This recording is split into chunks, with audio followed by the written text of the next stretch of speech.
सवाल पूछा था दोस्तों, क्या यह बात सही है कि राज्य के 2,66,000 नियोजित शिक्षकों को सक्षमता परीक्षा उत्तीर्ण होने के बाद विशिष्ट शिक्षक का दर्जा दिया गया है।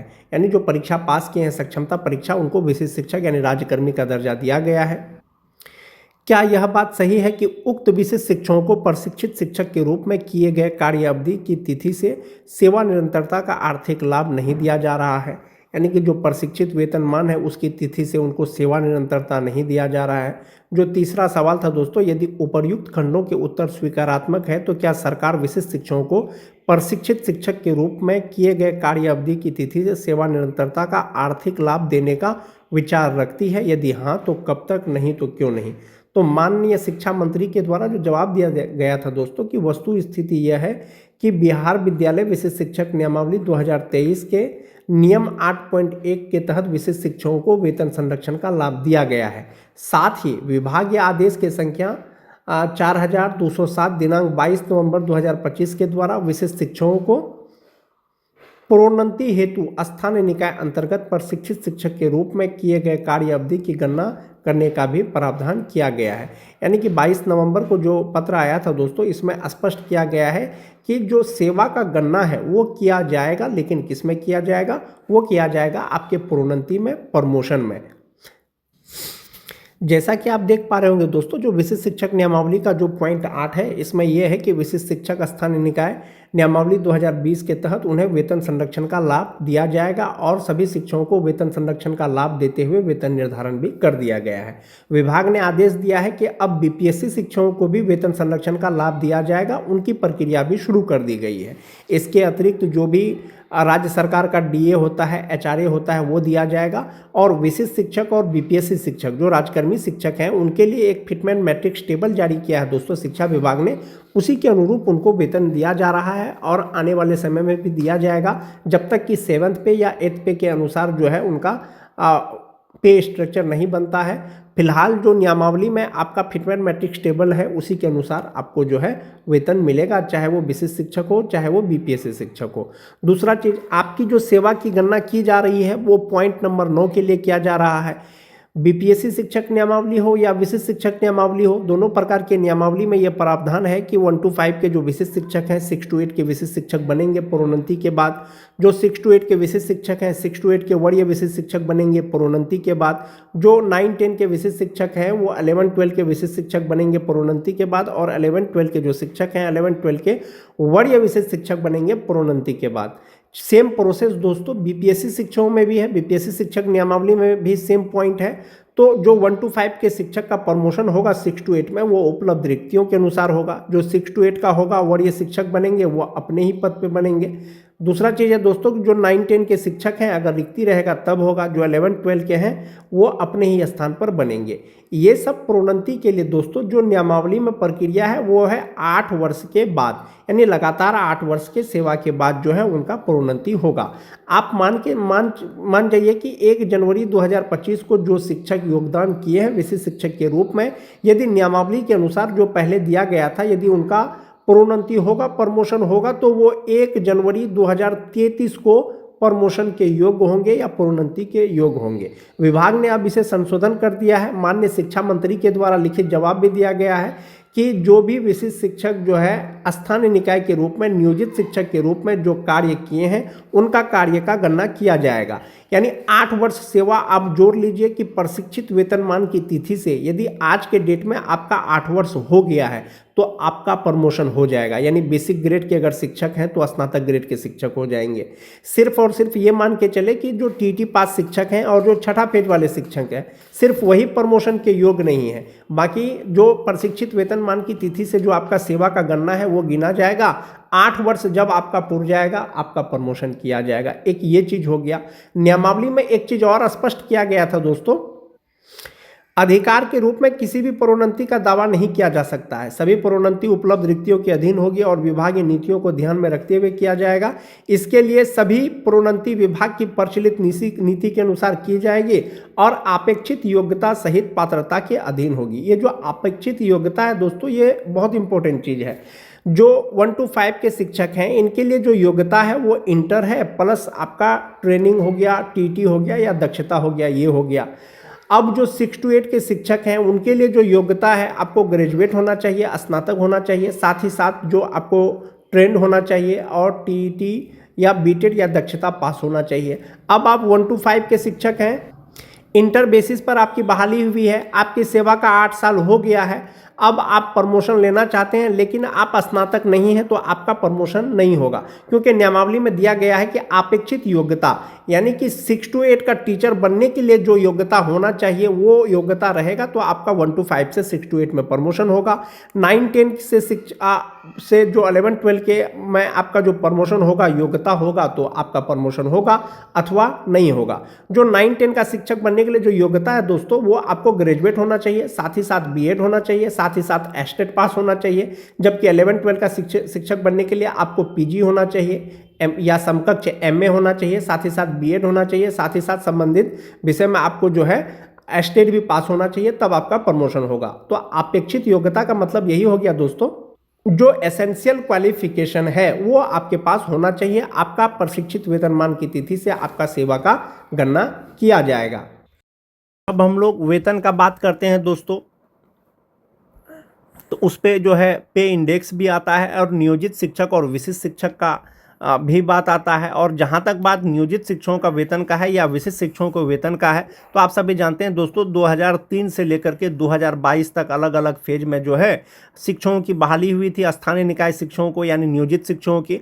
और ऐसे नियोजित शिक्षक परीक्षा पास करने के बाद राज्यकर्मी बन गए हैं, विशिष्ट शिक्षक बन गए हैं और उनका पे स्ट्रक्चर जो है अलग हो गया है और पे प्रोटेक्शन का लाभ दिया गया है दोस्तों नियमावली के अनुसार। तो पे प्रोटेक्शन का जो लाभ दिया गया है नियमावली के अनुसार, जो 2003 के शिक्षक हैं जो अभी भी नियोजित हैं उनका मूल वेतन 32,290 रुपया है और जो 2003 के शिक्षक हैं जो विशिष्ट शिक्षक बन गए उनका 32,620 रुपया है। यानी कि आपका मूल वेतन कहीं पर भी कम नहीं होना चाहिए। 60% डीए, 5% एचआरए, मेडिकल 1,000 लगा करके जो नियोजित शिक्षक हैं उनका ग्रॉस सैलरी 56,079 रुपया होता है। 3,600 रुपया जमा होने के बाद उनका 52,479 रुपया उनका इनहैंस सैलरी होता है।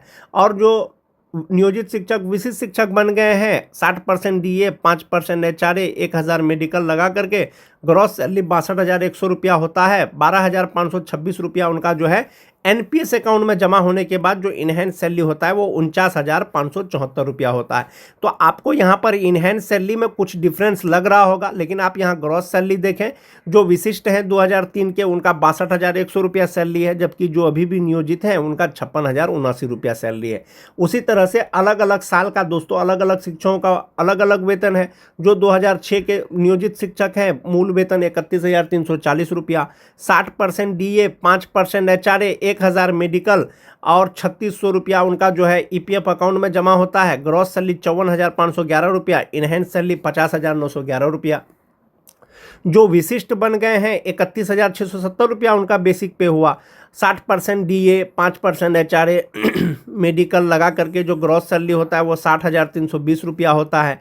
12,161 रुपया उनका एनपीएस अकाउंट में जमा होने के बाद जो इनहैंस सैलरी होता है वो 48,159 रुपया होता है। 2010 के अगर शिक्षकों की बात करें जो नियोजित हैं उनका मूल वेतन 30,420 रुपया।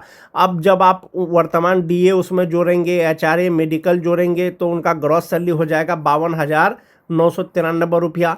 3,600 रुपया जो है उनका ईपीएफ अकाउंट में जमा होने के बाद 49,393 रुपया उनका इनहैंस सैलरी होता है। जो विशिष्ट शिक्षक बन गए तो उनका जो मूल वेतन है 30,750 रुपया, 60% डीए एचआरए मिला करके जो ग्रॉस सैलरी होता है 58,596 रुपया और 11,808 रुपया जो है उनका एनपीएस अकाउंट में जमा होने के बाद जो ग्रॉस सैलरी होता है वो 46,788 रुपया होता है। मोस्ट इंपॉर्टेंट चीज़, जो टीटी पास शिक्षक हैं, चाहे वो जनरल टीटी पास हो चाहे वो उर्दू टीटी पास हो, यानी 2013 से लेकर के 2016 तक जो टीटी पास शिक्षक हैं जो नियोजित हैं उनका मूल वेतन 27,820 रुपया और डीए एचआरए मेडिकल लगा करके ग्रॉस सैलरी 48,703 रुपया। 3,600 रुपया जो है जमा होने के बाद इनहैंस सैलरी 45,103 रुपया। जो विशिष्ट शिक्षक बन गए हैं परीक्षा पास करने के बाद टीटी पास शिक्षक, उनका मूल वेतन 28,140 रुपया है और इसमें आप जब डीए एचआरए लगाएंगे, मेडिकल लगाएंगे तो ग्रॉस सैलरी हो जाएगा उनका 53,705 रुपया। 10,806 रुपया उनका एनपीएस अकाउंट में जमा होगा और इनहैंस सैलरी 42,899 रुपया होता है। जो छठा फेज वाले 2022 के जो अंतिम बैच थे नियोजित शिक्षकों का, तो जो नियोजित हैं अभी भी 23,280 रुपया उनका मूल वेतन है और ग्रॉस सैलरी 41,212 रुपया होता है। 3,600 रुपया जमा होने के बाद 37,612 रुपया उनका इनहैंस सैलरी होता है। और जो विशिष्ट शिक्षक बन गए हैं तो एक इंक्रीमेंट के साथ में अभी 25,750 रुपया उनका मूल वेतन है। 15,450 रुपया जो है उनका डीए हो जाएगा। एचआरए लगा करके ग्रॉस सैलरी 49,226 रुपया अभी फिलहाल जो उनका जमा हो रहा है एनपीएस में वो 9,888 रुपया हो रहा है और इनहैंस सैलरी 39,338 रुपया करके जो है छठा फेज वाले विशिष्ट शिक्षकों को मिल रहा है। अब हम लोग बात कर लेते हैं प्रमोशन के बाद वेतन का। जैसा कि आप सभी जानते हैं, विशिष्ट शिक्षक, नियोजित शिक्षक, विद्यालय अध्यापक, पूर्व का सेवा का गणना किया जा रहा है। सेवा निरंतरता का लाभ दिया गया है प्रमोशन में, तो प्रमोशन की प्रक्रिया चल रही है। जब नियोजित शिक्षक का प्रमोशन होगा तो इंडेक्स 15 के अनुसार जो आप देख सकते हैं कि उनका बेसिक पे 32,290 रुपया होगा और इसमें डीए एचआरए जोड़ेंगे तो ग्रॉस सैलरी 57,879 रुपया हो जाएगा और इनहैंस सैलरी होगा 54,279 रुपया। तो इसी तरह से जो वेतन है दोस्तों अभी कार्यरत शिक्षक का है 2003-05 का और 2003-05 के नियोजित शिक्षकों का अगर प्रमोशन होगा तो ये जो मूल वेतन है वो 34,130 रुपया हो जाएगा। तब उनका इनहैंस सैलरी 55,515 रुपया हो जाएगा। जो विशिष्ट शिक्षक अभी कार्य कर रहे हैं उनका इनहैंस सैलरी अभी 49,574 रुपया है और अगर प्रमोशन होगा लगातार 8 साल सेवा के बाद या पूर्व का सेवा गणना करके जब उसका 8 साल पूर जाए 36,530 रुपया हो जाएगा और इनहैंस सैलरी इनका हो जाएगा 55,400 रुपया। ये जो वेतन है दोस्तों प्रमोशन के बाद ये 2003-05 के शिक्षकों का है, चाहे वो नियोजित शिक्षक हो, चाहे वो विशिष्ट शिक्षक हो, चाहे वो विद्यालय अध्यापक हो। 2006-07 के शिक्षकों की अगर बात करें दोस्तों, नियोजित का 31,340 रुपया के हिसाब से, जैसा कि मैंने आपको पहले ही बताया कि इनहैंस सैलरी 50,911 रुपया होगा। अब जब इनका प्रमोशन होगा कालबद्ध, नियोजित शिक्षकों का कालबद्ध प्रोन्नति होगा लगातार 12 साल की सेवा के बाद, तब उनका मूल वेतन 33,120 रुपया हो जाएगा। तब उनका जो इनहैंस सैलरी होगा वो 53,848 रुपया हो जाएगा। और जो विशिष्ट शिक्षक हैं उनको जो वर्तमान में मिल रहा है वो 48,159 रुपया मिल रहा है। 2006-07 का प्रमोशन होगा तो 35,470 रुपया उनका बेसिक पे होगा, मूल वेतन होगा। तब उनका इनहैंस सैलरी 53,821 रुपया हो जाएगा। 2009-10 के शिक्षकों की बात करें जो नियोजित हैं, मूल वेतन 30,420 रुपया के हिसाब से उनका इनहैंस सैलरी 49,393 रुपया होता है। जब इनका प्रोन्नति होगा कालबद्ध प्रोन्नति तो 32,160 रुपया हो जाएगा। तब इनहैंस सैलरी 52,264 रुपया होगा। जो विशिष्ट शिक्षक हैं 9-10 के 30,750 रुपया उनका मूल वेतन है और इनहैंस सैलरी उनका 46,788 रुपया होता है। अगर प्रोन्नति होगा इनका लगातार 8 साल सेवा का तो ये 34,440 रुपया हो जाएगा। तब उनका इनहैंस सैलरी 52,286 रुपया हो जाएगा। तो ये जो सैलरी का कैलकुलेशन है दोस्तों ये 60% डीए के आधार पर ही किया गया है और हो सकता है कि आपका डीए बढ़े तो फिर आपका वेतन भी बढ़ जाएगा, सब चीज़ बढ़ जाएगा। नियोजित हो या विशिष्ट हो, जो नियोजित है या विशिष्ट है, आप जो है ग्रॉस सैलरी के एतबार से एक बार कंपैरिजन कर सकते हैं दोस्तों। जो नियोजित शिक्षक हैं अभी भी 2003-05 का, उनका जो ग्रॉस सैलरी है वो 57,879 रुपया है। प्रमोशन होगा तो 59,115 रुपया होगा। जो अभी विशिष्ट बन गए हैं सेम साल के तो 62,100 रुपया है और जब प्रमोशन होगा तो 69,428 रुपया हो जाएगा। तो सैलरी के एतबार से दोस्तों विशिष्ट शिक्षकों का वेतन कहीं ना कहीं नियोजित शिक्षकों के वेतन से ज़्यादा है, ये आप यहाँ पर देख रहे होंगे। हाँ, इनहैंस सैलरी में हो सकता है कि आपको कुछ कम नज़र आ रहा हो, इनहैंस सैलरी में कुछ कम नज़र आएगा, लेकिन जो फ्यूचर के लिए है आपका एनपीएस अकाउंट में जो है वो ज़्यादा जमा होगा। उसी तरह से 6-7 के शिक्षक जो हैं आप उनका यहाँ पर ग्रॉस सैलरी देख लीजिए, उसके बाद जो है आप कंपैरिजन कर सकते हैं। शिक्षा विभाग के द्वारा बिहार के शिक्षकों के लिए बहुत सारे निर्णय लिए गए हैं, जिसमें है कि पूर्व सेवा की गणना प्रोन्नति स्पष्ट किया था शिक्षा विभाग ने कि स्थानीय निकाय शिक्षकों नियोजित शिक्षक की पुरानी सेवा अब सिर्फ प्रोन्नति के उद्देश्य से गिनी जाएगी। यानी नियोजित शिक्षक के रहते हुए परीक्षा पास करने के बाद जो विशिष्ट शिक्षक बन गए हैं तो उनका पहले का सेवा गिना जाएगा, वो प्रोन्नति में गिना जाएगा। उसके बाद है वेतन संरक्षण। तो विशिष्ट शिक्षक नियमावली के अनुसार जो है विशिष्ट शिक्षकों को तो पे प्रोटेक्शन का लाभ दिया ही गया है।